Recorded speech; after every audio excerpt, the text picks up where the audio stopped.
Hi, welcome to Careers Doctor. My name is Dr. Liz Dintz. Welcome back with us today for another session looking at how to prepare for the job market in the future. Today we're going to talk about the top mistakes in relation to CVs.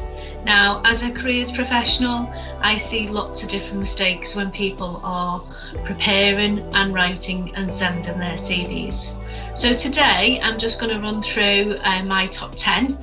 They're not in any particular order, but they're there to help you rethink about your own CV. If you've currently been using your CV and you've not had much response back, some of these mistakes may be the reason why. So you can use the checklist, have a look and think about your own CV and see if that helps you make some changes to then get some calls from employers to hopefully get that interview, get in the room and get your chance to get that job. So here we go. We're going to run through the top 10, as I said, in no particular order. So the first real massive mistake, and I would say never, ever, ever do this, is never send your CV without looking at it first, without spending some time editing it, reviewing it, and seeing if it is how it should be. This one then links into the next mistake.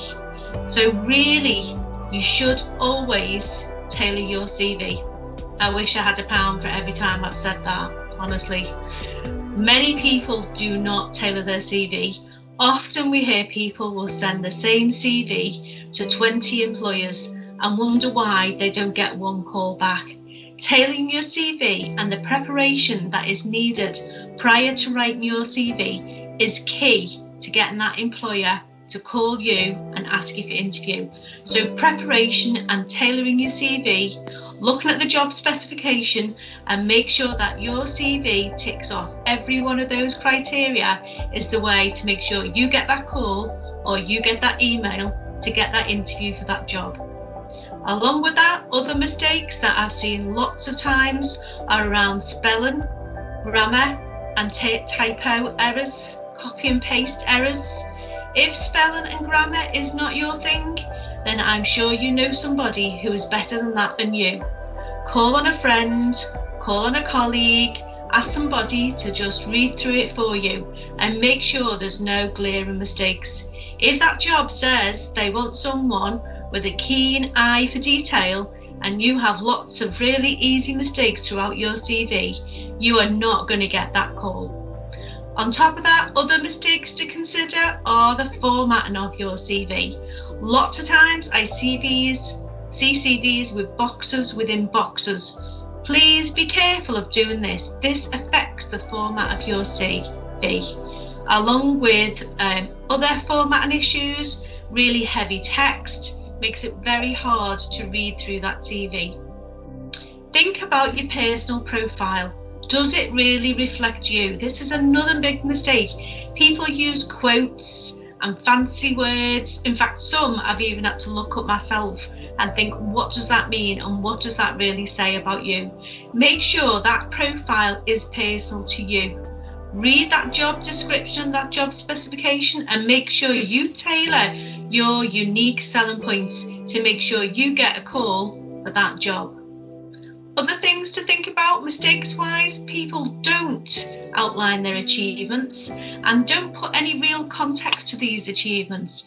If you've been a part of a team and you've achieved some really great targets, you've saved the company money, or you've dealt with really high KPIs, get these numbers in that CV. These add more richness and more depth to your evidence and will make sure that you then get called for that job. Also, make sure that CV isn't too long. We were looking for 2 pages, no more than 2 pages, not 1 page or 1.5 pages. If you're not using the full 2 pages, think about what are you not covering in your CV? What do you need to include? What have you missed? But don't be going over that 2-page. Also, think about your contact details. Have you changed your mobile number lately? Are you using a different email address? These are all important because if that employer wants to interview you and your number's wrong, you're not going to get that call or you won't get that email. Think about other things I've seen a lot over the last 10, 20 years is silly email addresses. Now this might seem really obvious, but have you used an email address from when you were younger? Do you have something like football mad, football crazy, the boss, all these type of emails? What are these saying to a potential employer? If you haven't got an email address that is similar to your name, then create one. It's simple, it's inexpensive, and it will be much more professional and help you get a call for that job. So just to run through, they're the top mistakes, they're the 10. They're not in any particular order, but they're there to help you start reviewing your CV and see what mistakes you've been making and maybe the reason why you're not getting called for that job today.